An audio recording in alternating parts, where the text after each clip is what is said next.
오늘은 요한복음 8장에 있는 말씀을 살펴보려고 합니다. 현장에서 붙잡힌 그 여자에 대한 사건 이야기이긴 하는데요, 주님께서 하신 말씀이 죄 없는 자가 먼저 돌을 던지라 라는 말씀을 사람들에게 하십니다. 그 사람들이 대상이 누구냐면 서기관들과 바리새인들이라고 이야기하죠. 왜 이런 말씀을 하셨을까? 오늘 좀 살펴보려고 합니다. 근데 사람들은 주님의 말씀이 이제 엄중한 말씀이잖아요. 두려운 말씀 아닙니까? 주님의 말씀을 함부로 우리가 사용할 수도 없고, 또 물론 적용도 잘 해야 되는 부분이긴 하는데, 믿는 자들뿐만 아니라 불신자들도 하나님의 말씀을 잘 이용을 합니다. 믿지도 않으면서 그 말씀을 이제 굉장히 활용을 해서 자기가 원하는 대로 이제 사용하는 경우가 많습니다. 특히 정치인들도 이런 내용을 가지고 서로 이제 뭐 갑론을박을 하는 것처럼 공격하기도 하고 또 빠져나가기도 하고 그런 일이 있죠. 얼마 전에도 이 내용을 가지고 어떤 여자 국회의원이 한마디 한 그런 내용을 본 적도 있습니다. 그런 이야기를 믿지도 않으면서 말을 꺼내서 한 이유는 어떤 이제 인권 이야기, 여권 신장이라고 하잖아요. 이제 정치적으로 이용을 하기 위해서, 공격을 하기 위해서 말씀을 사용하는 경우도 많습니다. 우리는 그렇게 하나님의 말씀을 대해서는 안 되는 거죠. 주님께서 왜 이런 말씀을 기록해 두셨는지, 어떤 의미인지를 알아야 됩니다. 그냥 내가 원하는 대로 입맛에 따라서 이제 적절하게 써먹기 위해서 사용해서는 안 되는 거죠. 이제 그렇게 하나님 말씀 우습게 대하다가는 큰 코닥치는 거죠. 하나님의 말씀을 그렇게 대해서는 절대 안 됩니다. 특히 우리 그리스도인들은 늘 겸손하게 하나님의 말씀을 대하는 자세가 올바라야 한다라는 것을 한 번 더 생각하게 되어지죠. 우리 예수님께서는 이제 이 땅에 오셔서 공생의 기간 동안에 많은 말씀들과 표적과 기적들을 보여주셨습니다. 그렇게 하시면서 여러 차례 마태복음 9장 2절과 5절, 누가복음 7장 48절에도 보면, 거기에 보면 이제 내 죄들을 용서받을지어다라고 이야기합니다. 내 죄들을 용서받을지어다. 누가 그렇게 용서해 준다는 얘기겠습니까? 우리 예수님이시죠. 그러니까 이것은 자신이 죄를 사하는 권능을 가진 하나님이다라는 것을 선포해 주는 것이라는 것을 알 수가 있습니다. 그런 말씀을 일부러 하시는 건 아니죠. 어느 누가 죄를 사해 줄 수가 있겠습니까? 사람이 사람의 죄를 용서할 수 있을까요? 그러지 못하죠. 항상 죄를 짓게 되어지면 법원에 가서도 판사 앞에서 그 잘잘못을 가리고 판결을 받게 되어지는 것 아니겠습니까? 변호사는 어떻게든 용서해달라고, 아니면 죄를 짓지 않았습니다, 뭐 그런 편에 이제 변호를 하는 것이지만, 검사는 너는 죄인이니까 벌 받아야 돼라고 하는 거죠. 그것에 따른 재판장이, 판사가 판결을 내리는 것이 이 세상의 법 아니겠습니까? 그런 제도인 거죠. 하나님께서도 자신의 말씀을 통해서 이런 재판을 하시는 분은 아니겠습니까? 구약의 이스라엘 백성들을 통해서 그렇게 하셨고, 또 이 신약 시대뿐만 아니라 앞으로 우리는 그리스도의 심판석이 있겠죠. 불신자들은 큰 흰 왕자 심판, 흔히 옛날 말로는 백보자 심판이라고 하잖아요.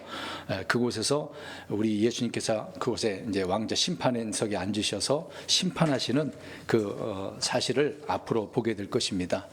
주님께서 그렇게 재판장이라는 것을 말씀해 주고 있는 거죠. 아무튼 내 죄들을 용서받을지어다. 그러니까 주님께서 용서해 주시는 분이시고 사해 주시는 분이라는 것을 알 수가 있는 거죠. 그렇게 늘 자신이 누구다라는 것을 선포해 주셨다는 사실입니다. 근데 말씀드린 것처럼 불신자들이 오늘 내용에 나와 있는 말씀 중에 가장 많이 사용하는 것, 제목에다가 써놨습니다. 한번 읽어보실까요? 시작. 너희 가운데 죄 없는 자가 먼저 돌로 치라, 돌을 던지라 라고 하는 내용입니다. 사람들이 많이 사용을 하잖아요.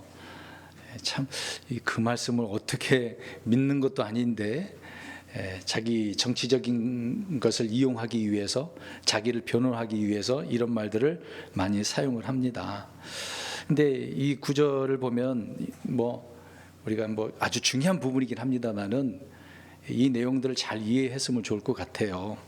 근데 요한복음 8장 1절에서 10절이 중요한 거거든요. 그냥 넘어가야 될 그런 사건이 아니에요.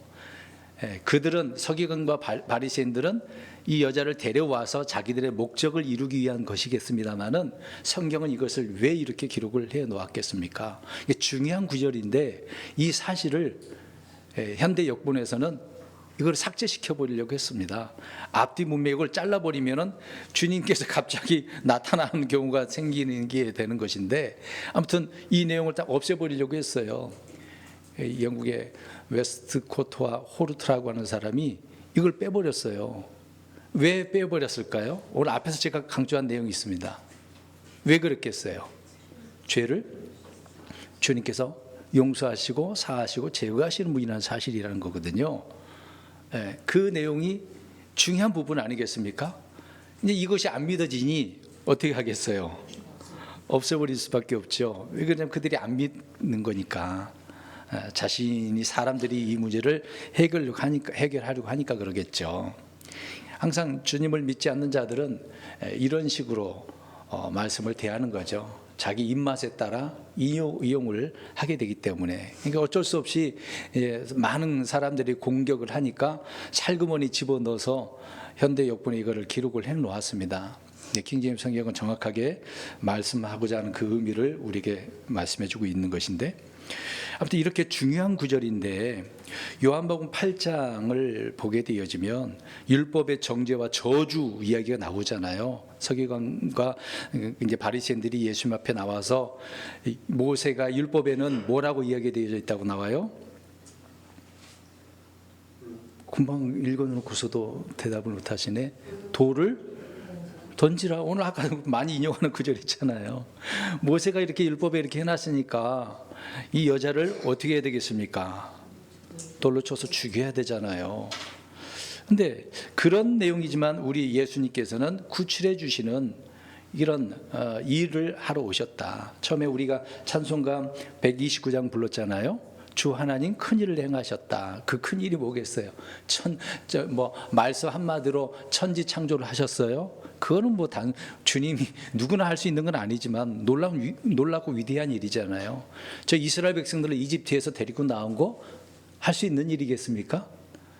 이 해방, 구원, 자유를 얻기 위해서 이게 쉽게 할 수 있는 일이냐고요. 하나님만 하실 수 있는 일 아니겠습니까? 이제 그런 일이지만 지금 죄 용서하는 일들이 쉽겠어요, 어렵겠어요?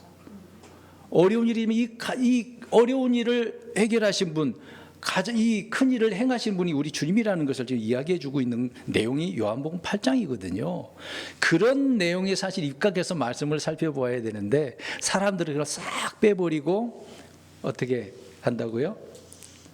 죄 없는 자가 돌을 던지라. 자기들의 입맛에 따라 이용을 한다, 그 얘기죠. 오늘 내용을 보면 1절부터 보시면 8장 1절부터 보시면 예수님께서 올리브산으로 가셨다가 다시 성전으로 들어가셨어요. 들어가신 것을 이제 사람들이 보고 미구동성으로 이야기했겠죠. 예수님이 성전에 들어가셨어. 그러니까 백성들이 다 몰려들게 될 수밖에 없었죠. 백성들이 오니까 주님께서 다 가만히 있지도 않잖아요. 이제 어떤 표적과 기적을 보여주기 전에 또 말씀을 먼저 선포하시죠. 그래서 가르치셨다라고 내용이 나옵니다. 이제 그러고 있는데 서기관들과 바리새인들이 어떻게 했어요? 현장에서 가늠하다가 붙잡힌 여자를 데려왔다라고 이야기하고 있습니다. 그러면 가늠한 여자 문제로 지금 예수님 앞에 데려왔을까? 실제?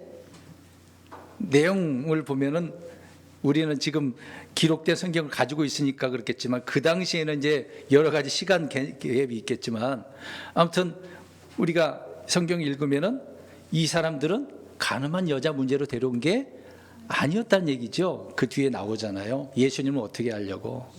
고소하려고. 근데 왜 여자만 데려왔어요? 어떻게 해야 되겠습니까? 남자도 데려왔어야 되잖아요. 그러니까 목표는 누구겠어요? 이 여자가 아니라 예수님이에요. 그 예수님을 어떻게 하려고? 지금 얘기하잖아요. 데려와서 하는 말이 모세 율법을 먼저 꺼내잖아요. 어떻게 해야 된다고? 그럼 예수님을 어떻게 하겠다는 얘기예요? 그들이 돌로 쳐 죽이겠다, 그 얘기를 하고 있는 거예요. 지금 그들의 입장에 지금 그렇게 얘기하고 있는 겁니다. 그러니까 이들의 목표는 가늠한 여자의 문제가 아니고 예수님, 예수라고 하는 랍비를 죽이고자 하는 그런 목적이 있었던 거죠.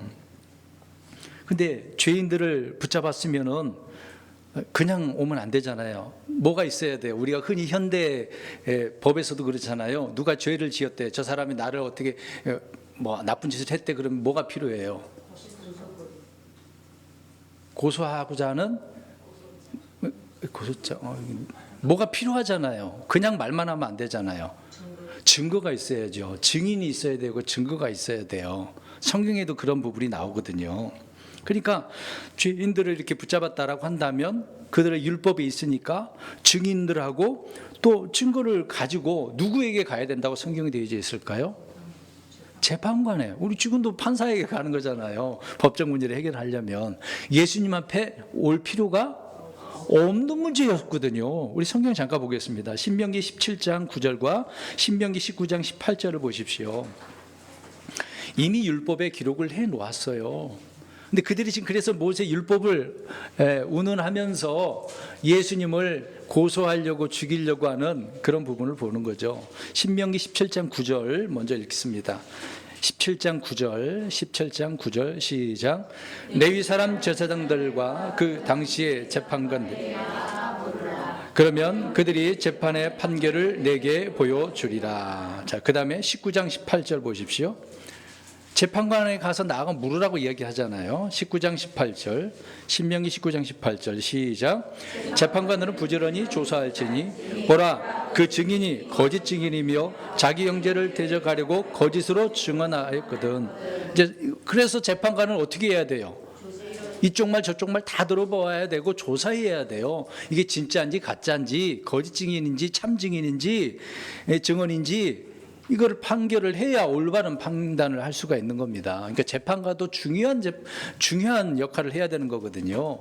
근데 이 판사라고 하는 지금 현대 이 판사가 한쪽 말만 듣고 재판해버리면 어떻게 되겠습니까? 정말 피해자는 억울한 거잖아요. 근데 그렇게 하니까 이제 문제죠. 아무튼 율법에 따라 재판관은 그렇게 재판을 해야 돼요. 그때 그 당시에 재판관은 제사장이었으니까요. 그런데 그들의 주장이 지금 율법에서 어떻게 해야만 한다고 지금 예수님께 이야기하고 있습니까? 돌로 쳐야 된다고. 그러면서 선생님은 뭐라고 말씀하시겠나이까? 의도가 있는 거잖아요. 모세가 그렇게 했으면 어떻게 물어볼 필요도 없이 치면 되지? 그렇게 있으면 하면 될 건데 왜 예수님한테 물어보면서 뭐라고 말씀하시겠습니까? 하시겠습니까? 그 말 꼬투리 잡아서 고소하려고 그 내용이 나오잖아요. 오늘날 정치인들이 그렇잖아요. 꼬투리 잡는 거 계속해서 말 하나하나 뭐라고 답변만 하면 또 그것을 갖고 물고 늘어지죠. 그러니까 하여튼 교만하고 사악한 자들은 늘 이런 식이에요. 사람이라는 존재가 그렇습니다. 어찌됐든 이들은 율법을 운운하면서 예수님이 뭐라고 말을 하나 보자는 얘기죠. 얼마나 사악합니까? 그 다음에 우리 신명기 22장 22절 24절 보십시오. 그러면 간음에 대해서 성경은 뭐라고 이야기하는가? 앞에서 이야기한 것처럼 그 내용이 그 내용이지만 그들이 운운하니까, 율법을 운운하니까 주님께서 이 문제를 어떻게 해결하시는지를 보자는 얘기죠. 자, 먼저 율법에 있는 말씀을 봅니다. 신명기 22장 22절에서 24절 세 구절을 읽겠습니다. 22장 22절부터 24절까지 시작. 어떤 남자가 유부녀와 함께 누운 것이 발견되거든 그 여자와 함께 누운 그 남자와 그 여자 즉 그들을 둘 다 죽일지니 이렇게 너는 이스라엘에서 악을 제거할지니라. 처녀인 젊은 여자가 남편과 정혼한 뒤에 어떤 남자가 도시에서 그녀를 만나 그녀와 함께 눕거든 너희는 그들을 둘 다 그 도시 문으로 끌어내고 돌로 쳐서 죽일지니 이는 그 젊은 여자가 도시에 있으면서도 소리 지르지 아니하였기 때문이요 또 그 남자가 자기 이웃의 아내를 비천하게 하였기 때문이라. 이렇게 너는 너희 가운데서 악을 제거할지니라. 아멘.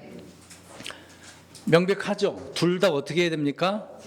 돌로 죽여야 돼요. 그 이유는 이스라엘에서 뭘 제거해야 돼요? 악을 제거해야 돼요. 이건 악이라고 하나님께서 율법을 통해 명명해 주셨어요. 다를 게 없어요. 근데 지금도 이런 문제가 생기면 한쪽 말만 듣고 재판에서는 안 되게 되겠죠? 둘 다 어떻게 해야 되겠습니까? 처벌해야 돼요. 근데 지금의 법은 어떻습니까? 한쪽 말만 듣고 재판장이 또 그렇게 되잖아요. 법이라고 또 그렇게 만들어 놨으니까 얼마나 억울하겠어요. 남자든 여자든 간에. 지금 이 부분을 이렇게 읽었습니다만은 다른 또 희한한 법이 하나 또 있어요. 질투에 관한 법이 있거든요. 남편이 아내를 의심하는 경우가 있어요. 생각만 해도 뭔가 냄새가 나는데? 라고 하는 의심이 생겼어요. 이제 그럴 때 이제 재판관에 또 가야 되겠죠. 가면 어떻게 해야 되는 법이 있어요. 그것이 민수기 5장에 나와요. 길어서 다 읽지는 않겠습니다만 간단히 설명드릴게요. 5장 11절부터 보게 되어지면 그 내용이 나오는데 저주의 물이 있어요. 저주의 물을 갖다가 물 떠다 놨는데 이제 재판관이 맹세를 하게 합니다. 이제 그 여자에게 마시는 거예요. 남편이 의심했으니까. 맹세를 하게 하는데 이것을 마시면 넓적다리가 썩게 되어지고 배가 불어 오르게 된다고 이야기합니다. 정말 그 남편이 생각하는 대로 그렇게 됐어. 그러면은 그것을 마시면 어떻게 된다고요? 썩어요. 배가 불어. 그래서 저주거리가 되게 한다라고 말하고 있습니다. 그러나 마셨는데도 아무 이상이 없어. 그러면 그냥 넘어가는 거죠. 그 여자는 얼마나 의심당해갖고 그러겠습니까? 이런 법도 있더라고요. 이런 법도. 근데 지금의 법은 한쪽으로 치우쳐서 잘못된 거죠. 성경은 이렇게 이스라엘을 위해서 많은 일들이 일어나니까 사람들이 살다 보면 여러 가지 일들이 일어나잖아요. 그래서 이런 율법을 통해서 악을 제거하기 위해 하나님께서는 만들어 놓으신 거거든요. 어찌됐든 그런 법을 오늘 서기관들과 바리새인들이 어떻게 하고 있어요? 오늘 처음부터 얘기하는 게 말씀들을 이용하고 있는 거잖아요. 그러면 자기들이 이제 재판장에 가서 돌로 쳐서 죽이면 끝이잖아요. 어려운 문제도 아니었어요. 이거를 가지고 끄집어내 가지고 이용을 하잖아요. 여러분, 우리는 그러면 안 된다고요. 하나님의 말씀을 가지고 또 누군가 대화할 때도 뭔가 훈계를 준다고 하면서 그런 식으로 하지 말고 내가 어떤 내 목적을 이루기 위해서 그렇게 써먹어서는 안 되겠죠. 오늘 6절 본문 요한복음 8장 6절을 보십시오. 이들의 목적이 나와 있습니다. 주님을 시험을 해서 어떻게 하려고요? 고소하려고. 고소해서 죽이려고 하는 겁니다. 지금 계속 고소하잖아요. 그러니까 검사가 하는 일처럼 마귀가 하는 일이 그거거든요. 너는 죄인이니까 고소해갖고 너는 그 법에 따라서 혼나야 돼. 법적인 책임이 너에게 있는 거야. 계속해서 물고 늘어지는 것이 이 고소하는 자가 아닙니까? 이들이 지금 그런 거거든요. 이 목적이 거기에 있습니다. 서기관들과 바리새인들이 사실 죽이고 싶었던 인물은 가늠한 여자가 아니라 누구라고요? 예수님이었다고요. 예수님. 구약이나 신약이나 늘 사람들을 잡으려고 사냥꾼이 하는 것처럼 사냥꾼이 뭘 놉니까? 올무, 덫을 놓는 거잖아요. 우리 시편 한번 가보겠습니다. 140편 5절. 이미 예언되어져 있어. 예수님이 오시면 이러한 자들이 예수님을 이렇게 올무 두려고 한다. 지금 이 가늠한 여자의 사건이 하나의 올무야. 올무, 덫을 딱 둬가지고 자기들의 목적을 이루려고 하는 거죠. 140편 5절 시작. 교만한 자들이 나를 잡으려고 올무와 줄을 숨겨두고 길가에 그물을 치며 나를 잡으려고 덫들을 놓았나이다. 셀라. 이 예언된 부분이죠. 예수님을 그렇게 덫을 놓은 겁니다. 서기관들과 바리새인들이 그랬다는 얘기죠. 그래서 그들이 그렇게 얘기하니까 말씀을 땅에다 뭐 쓴 게 중요한 게 아니에요. 그거는 뭐라고 나오지도 않으니까 굳이 생각할 필요 없어. 이제 요한복음 강해를 들으면 제가 설명해 놓은 부분이 있습니다만은 7절을 보십시오. 그래서 예수님이 그들에게 뭐라고 이야기하죠? 자, 읽어봅니다. 오늘 제목이 나와 있는 것처럼 시작. 너희 가운데 죄 없는 자가 먼저 그녀에게 돌을 던져라고 합니다. 돌을 던져. 잘 보세요. 너희가 이 여자가 이제 죄를 지었으니까 돌을 던져서 어떻게 하라고요? 죽이라라고 말씀을 하고 있는 거예요. 그러니까 율법대로 해. 율법대로 하라고 라고 말씀합니다. 얼마나 이런 문제를 잘 해결하시고 그들에게 교훈을 주고 있습니까? 그들의 이 교만하고 악함을 주님께서 다 알고 말씀을 하고 계시잖아요. 근데 중요한 거예요. 오늘 이 예수님께서 하시는 말씀이 보면 율법에 없는 이야기를 이야기하고 계세요. 뭐가 들어가 있어요? 그렇죠. 죄 없는 자가. 율법에는 죄 없는 자 그런 표현 안 했습니다. 누구만 있으면 되는 거예요? 증인하고 증거만 있으면 돼요. 증인들과 증거만 있으면 되는 거예요. 증인들이 이제 돌을 쳐서 먼저 죽이는 거고 순서가 그거예요. 순서. 그러니까 죽일 수 있는 순서는 먼저 율법적으로 표현한다면 돌을 던질 수 있는 사람이 누구라고요? 증인. 저 사람부터. 자, 그 내용 보겠습니다. 신명기 17장 6절 7절. 이거 제 말이 아니고 성경에 그렇게 돼 있어요. 근데 예수님은 그렇게 돌을 던지라고 하시면서 중요한 포인트가 이제 하신 말씀이 있는 거죠. 자, 먼저 신명기 17장 6절 7절 보십시오. 누가 먼저 순서 돌을 던져 죽일 거냐? 읽어봅니다. 17장 6절 7절 시작. 죽여 마땅한 자를 두 증인이나 세 증인의 입의 증언으로 죽일 것이요 한 증인의 증언으로는 죽이지 말 것이며 증인들이 먼저 그에게 손을 대어 그를 죽게 한 뒤에 온 백성이 손을 댈지니라. 이렇게 너는 너희 가운데서 악을 제거할지니라. 증인부터 증인이 먼저 봤으니까 목격자가 증인이 있으니까 이들이 먼저 죽이고 그 다음에 백성이 죽이라 라고 말씀을 하고 있습니다. 그대로 하면 되는 것인데 주님은 거기에다가 죄 없는 자가 아주 중요한 이야기를 하고 있는 거예요. 이 사건을 통해서 우리 뭘 말씀해 주려고 하는지를 언급하고 계시는 거잖아요. 저 악한 서기관들, 그 바리새인들에게 너희들은 지금 나를 고소하려고 죽이려고 너희들이 이렇게 왔지만 내가 누군지 알아? 자, 죄 없는 자가 돌로 쳐서 죽여. 그러면 생각해 보겠습니다. 죄 없는 자가 있을까요? 자, 여기 계신 분들 죄 없으세요? 예수님이 다 용서해 주셔서 없지만 육신적인 그런 죄는 있겠죠.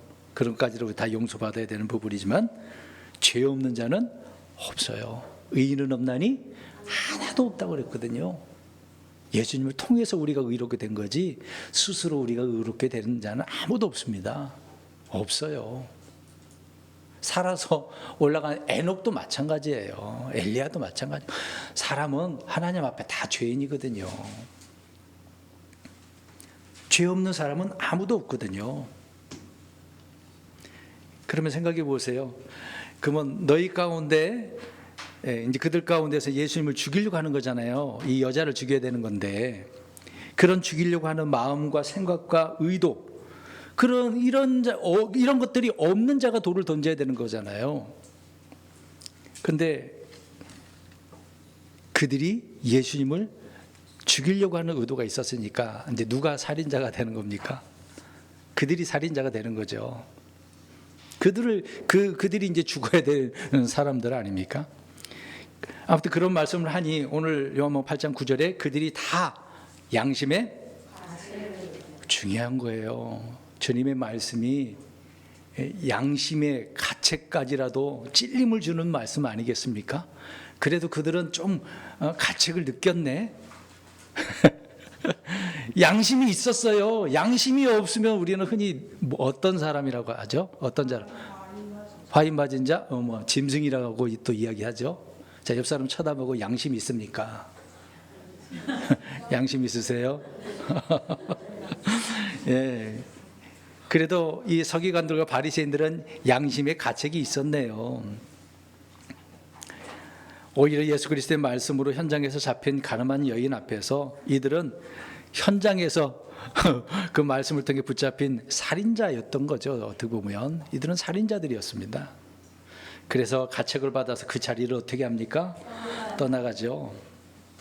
떠나니까 이제 그 여자를 고소하려고 했던, 정죄하려고 했던 증인들 다 어떻게 했습니까? 있어요, 없어요? 없어요. 10절에 다 없어요. 다 떠났으니까. 그러면 이제 이 여자 사건은 어떻게 되겠습니까? 종결됐네요. 기각됐어요. 끝났어요.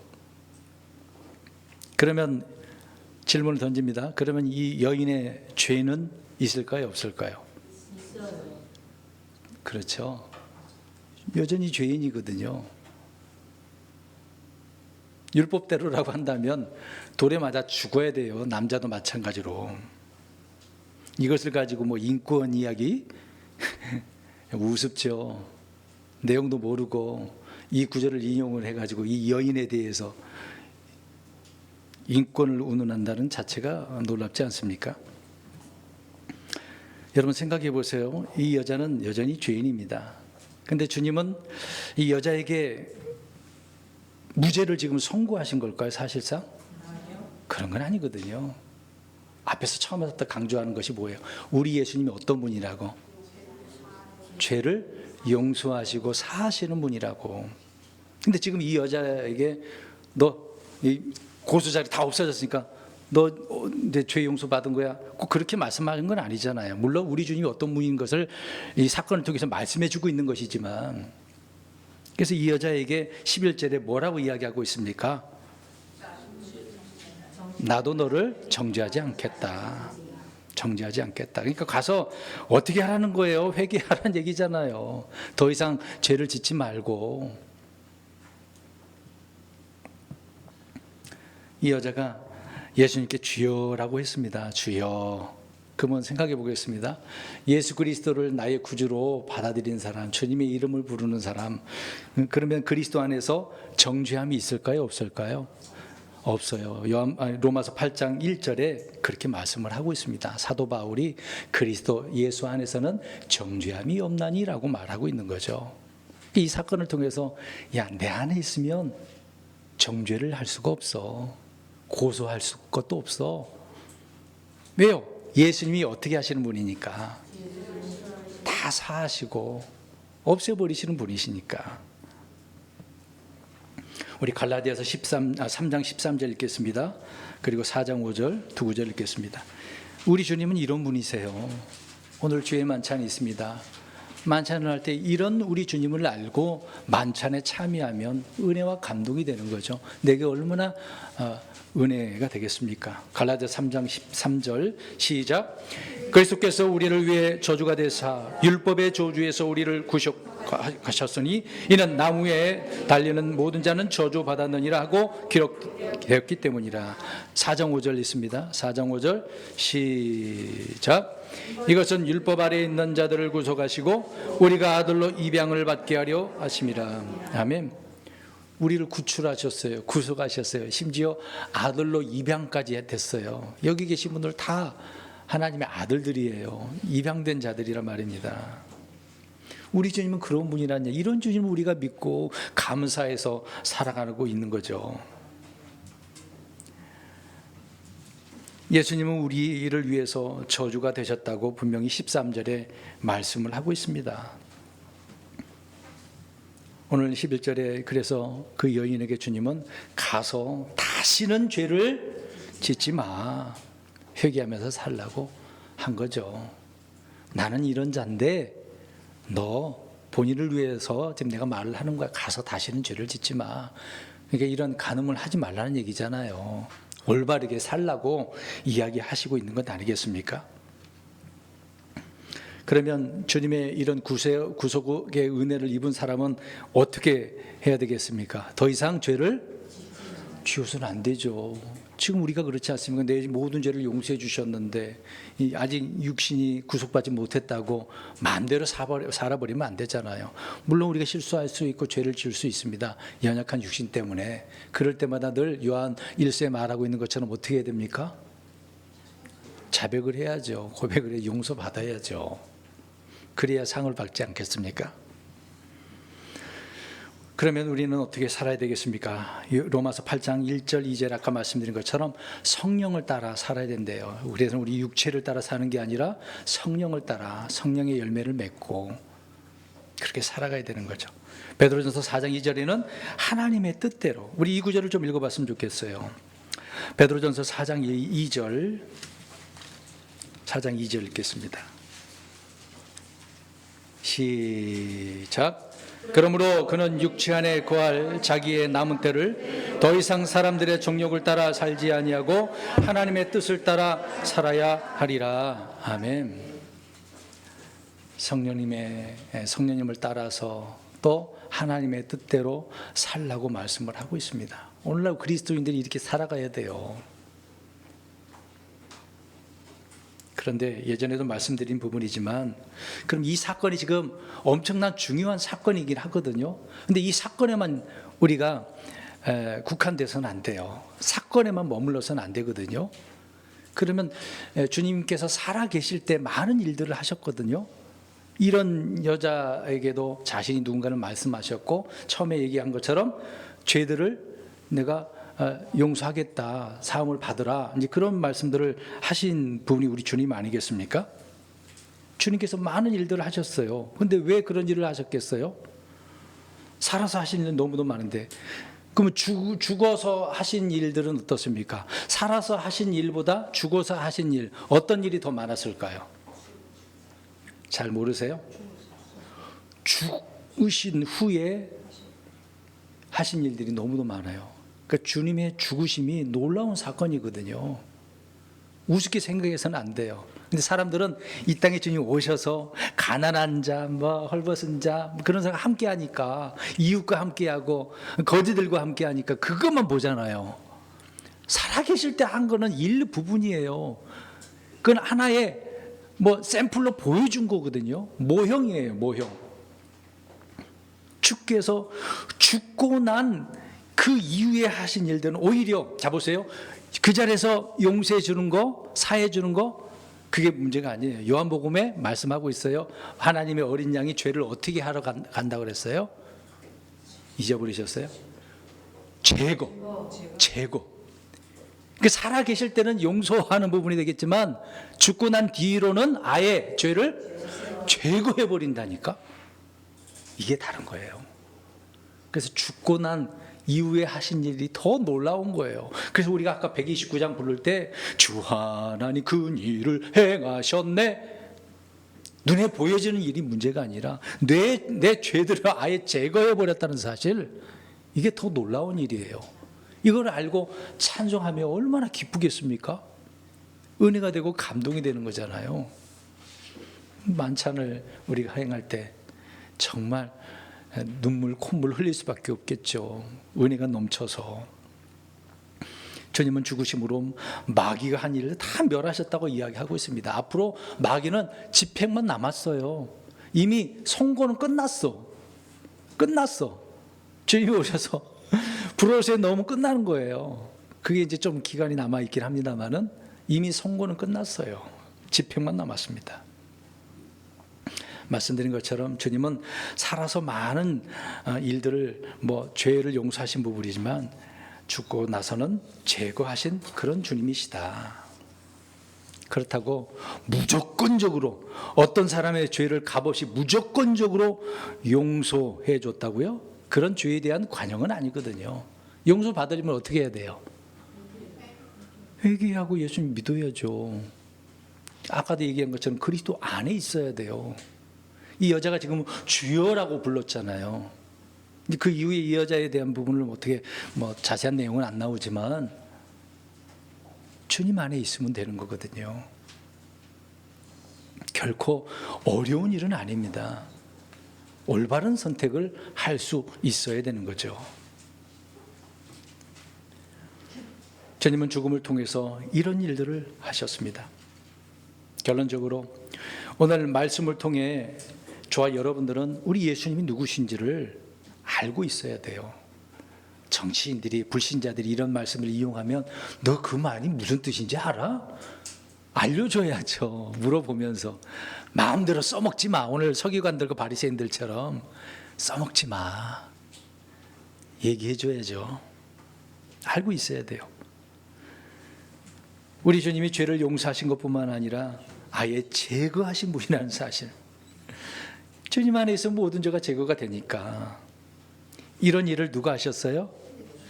어디에서 하셨어요? 십자가에서 피를 흘리시고 죽으실 때 다 이루었노라. 죄에 대한 문제는 다 이루셨다고요. 이 큰 일을 우리 주님이 하셨어요. 여러분, 죄 없는 분은 누구예요? 돌을 던져서 쳐 죽일 수 있는 분이 누굽니까? 누구만 있는 거예요? 우리 주님만 하실 수 있어요. 사람들은 못해. 그런 주님이 그 여자에게 돌을 쳐도 누가 뭐라 할 수 있겠습니까? 근데 돌을 던지셨어요? 안 던지셨어요? 안 던지셨어요. 가늠한 하다가 붙잡힌 여인까지라도 주님은 자기가 누구이신가를 잘 말씀해 주고 있는 거죠. 이런 은혜를 베푸신 주님께 우리는 늘 감사하시고 주님을 신뢰하고 나아가는 믿음의 자녀들이 되시기를 주님의 이름으로 축원드립니다. 아멘. 기도하겠습니다.